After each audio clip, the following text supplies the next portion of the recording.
कृष्णहरी मंडळी, नवरात्रात जो खेळ पैठणीचा खेळ मी जिंकले होते होम मिनिस्टरचा, त्याच्यामध्ये मला मिळालेलं बक्षीस, लोकांना असं वाटत होतं ते बक्षीस, ती गिरणी, ते सगळं फेक आहे. मला खूप सारे लोक तोंडावर पण बोलले की समोर काही दिसलेलं नाही आहे म्हणून. पण मी संयम खूप दिवस ठेवला, कारण ती गिरणी माझ्याकडे आली नव्हती, माझ्या बहिणीच्याच घरी होती.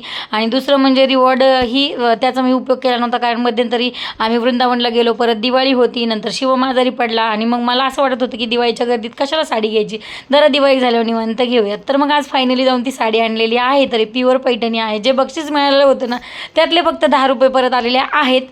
तर एवढ्या किमतीची ही साडी आहे. व्हिडिओ कशी वाटली तुम्हाला पैठणी कमेंटमध्ये नक्की सांगा. माझ्या लग्नातली ही साडी इतकी सुंदर नव्हती आणि इतकी जास्त पैशाची नव्हती. तसं माझ्याकडे 10 हजाराची आणि 13 हजारापर्यंतच्या आतल्या साड्या आहेत, पण इतकी भारी माझ्या आयुष्यातली पहिली साडी आहे. तुम्हाला कशी वाटली पैठणी कमेंटमध्ये नक्की सांगा. आणि व्हिडिओ आवडला असेल तर सबस्क्राईब करायला विसरू नका. मी चंदमधून घेतलेली आहे पैठणी.